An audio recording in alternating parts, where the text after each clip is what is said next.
First of all, thanks for being here. Nice to meet you. It's very, very nice to Thanks see for having you, me. A real Mr. Stingy. So,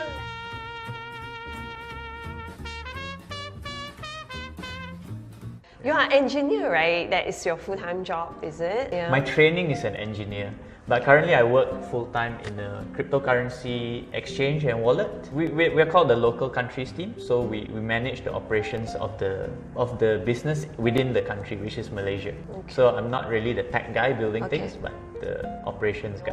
I'm wondering why you start the blog when you are age of 30. Why? What makes you like, okay, I'm gonna do it? I've always liked reading. I follow a couple of bloggers.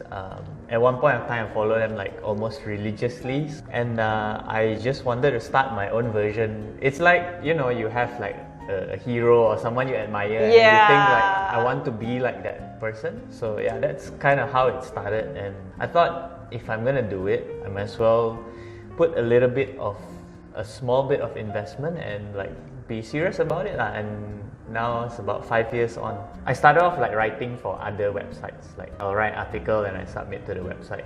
Well, I think I started for like, it's really small amounts lah. Got excitement out of it as well. It's like, it's nice to see your articles online. And I thought that, You felt like kind of proud. Yeah, of course. Some self-satisfaction there. So you name your blog as Mr. Stingy. Okay, let me guess. Yeah, okay. Yeah. So because of Aaron Tang is stingy person? Well, calculative? in a very long-winded explanation is that I think the idea is to be very intentional or very focused. I don't think for most people in today's age you can be generous with everything. Like, I want to eat good, I want to live good, I want to drive good car, I want to look good. It's hard in today's age because things are expensive, the cost of living is going high, people don't have much time. I came to this point where I felt that you actually have to be very focused in your life. Like, if you want certain things, just choose the 3 to 5 things that really matter. Everything else, you be stingy. And that's not just being with money lah. Stingy with your energy, stingy with your time. Like, if it doesn't matter, don't think about it. Don't even spend any effort on it. Of course, this whole concept is hard to put in a website name, right? How do you condense this thing into a website name and make it short and easy for people to remember? So I thought, Mr. Stingy, I actually spoke to some friends and they gave me the idea. I thought that it was a catchy name lah, that people would remember. It's stuck somehow, the name somehow sticks to me now, and I like the name. I love it too. Oh, thank you. Maybe it does have a bit of a negative ring, but it's just sometimes the first impression is a bit negative, like, why so stingy on this, you know. I hope that people, when they read and they think, then it's actually not the stingy in a bad way. I do write, as I told you just now. I try to be consistent, but it's pretty hard. How you get the motivation and ideas for your blog? You know, consistently to write and consistently to post things. When I first started, it wasn't easy. I ran into this like mental blocks. But over time, right, I think it's about getting into the mindset of a writer. Just having that mindset. I'm always like looking out for interesting things happening in the world.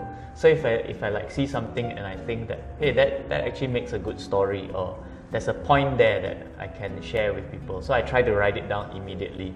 So I think over time I've like have this huge notepad of things where I just write down ideas. The more you do it, the more ideas you have. But a good guide for how I would write something is that something I feel strongly, or something I feel emotional about, or I feel angry about, or I feel that people need to know about. Those are the topics that usually are, I guess, successful and well read by many people.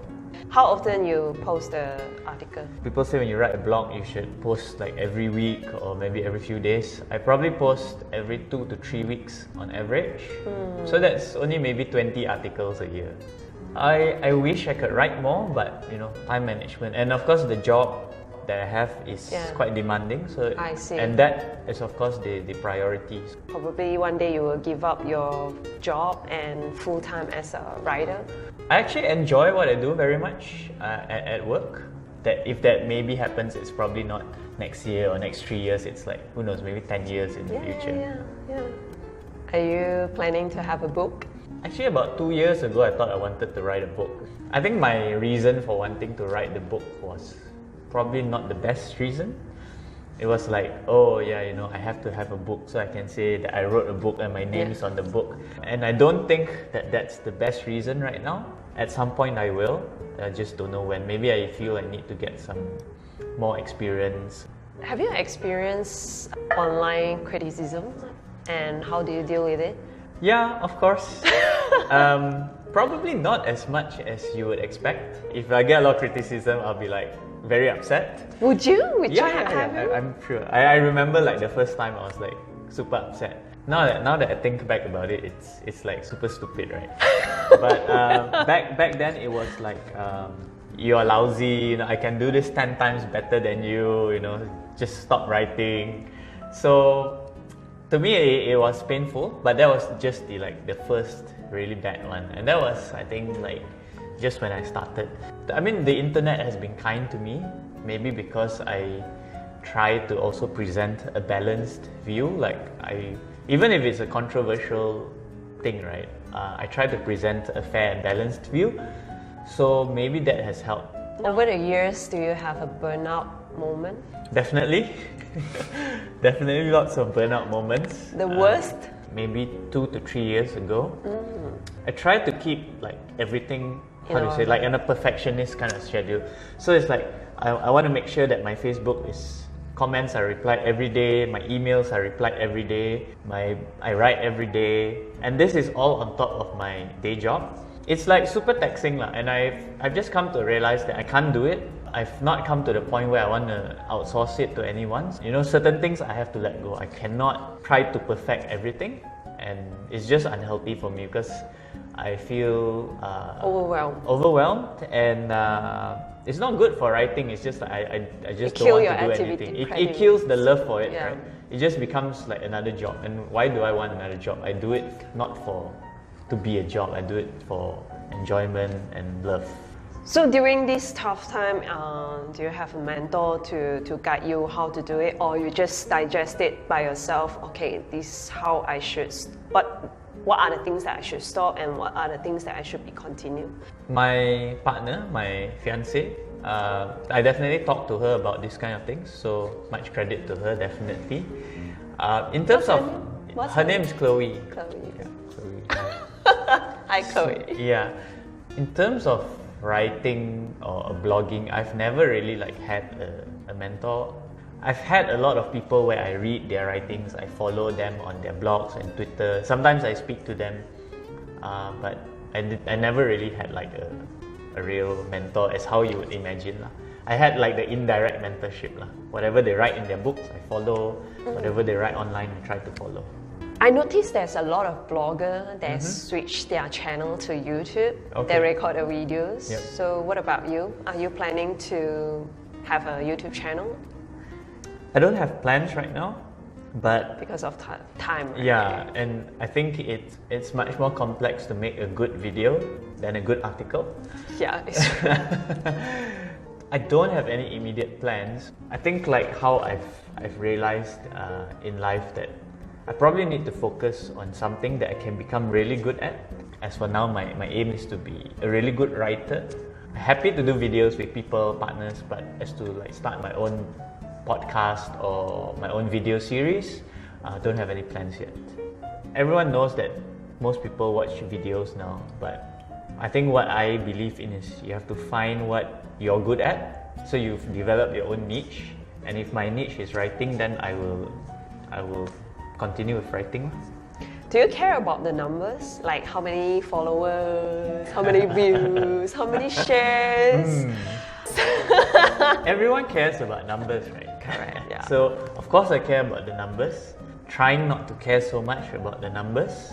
It may not tell the complete story, but it tells some part of the story. Like you're writing something and it usually gets, say, 1,000 views, and suddenly something gets 10,000, then you should understand why. Or if you always write and it gets 1,000 and something gets only like 50, then you should understand why. So I wrote an article about that, about chasing status. Yes. And I think it's almost unavoidable humans to chase status. Trying to remind myself every time like I get too much into it is that I need to enjoy doing it. And if I keep focusing on just the bottom line, that's usually when it gets not enjoyable. You asked your fans what money concept that took a long time to figure out but made you go, aha, one day. Right. So what is your answer? The latest one is something written by Ari Paul. Okay, he's a guy on Twitter. He writes about cryptocurrencies, philosophy. He said that when it comes to investing, you cannot view investments just based on risk. He said you base investments on risk and also return. You have to look at them together. There's almost nothing like too much risk because you can adjust risk based on the size of your investment. So for example, if something is super risky, but if I just park 5 ringgit into it, it doesn't really hurt you because that 5 ringgit is sized very small. This kind of like triggered a light bulb in me because a lot of times when we take like almost oversimplified advice from people, people say that no, this is too risky, no, that's too risky. It's like a good rule of thumb, but it's not too risky for some people if they know how to adjust the size or the risk management. We call it portfolio. Yeah. Again, most people probably don't think up until this level of detail. So maybe it's a good idea to just follow, oh, too risky, let's stay away. So that was one of the things that made me go, aha, quite recently. Do you think personal finance is actually very simple and not that complicated? I think money and personal finance, which is of course related to money, is one of the most complicated things that ever exists. That's my perspective. And people who understand more should try and educate and simplify it for other people. Which is why I think a lot of people either don't get interested into it or get burned and don't do well in money. What is your money mistake? We're all young before, so we do stupid stuff. When I first started, the biggest money mistake was probably not doing like automated savings. I started with say 2,500 salary. That was many years ago, and I wrote down a budget. Okay, I'm gonna spend this much on food, this much on rent. But the mistake was I waited until the end of the month to save money. And of course, by the end of the month, there's no more money because I already spent the money. Yeah. So we should save and then we spend. Yeah, you should. But you are the other way around. Yeah. You know, this is not working. I have to cut the money first, park it elsewhere, and then only I spend. I just put it aside and then I do my normal spending. And if I don't have enough money at the end of the month, then I struggle a bit. But it's my own fault, right? So. Do you use e-wallet now? I do not actually use e-wallets very much. I mean, I use Grab, but that's because I use Grab. I don't use Grab because I want to use GrabPay. I use Grab because I need to move around sometimes. I never really caught on to the e-wallet trend. Of course, for work purposes, I need to understand e-wallet. I haven't really integrated that. Why? Why do you use e-wallets? Let me ask you that. I think I only have one, Grab. Okay, first of all, there's so many e-wallets available now, and their marketing is very, very strong. Yep. They give you a lot of rebates and points, collection, and so on and so on. But I ask myself this question is, do I need that? Do I need to really use the e-wallet in order to build my wealth? And you have to remember how much balance you have. They don't have this facility that can help you to coordinate the whole thing. You believe in minimalism, right? So I kind of believe in some level of minimalism.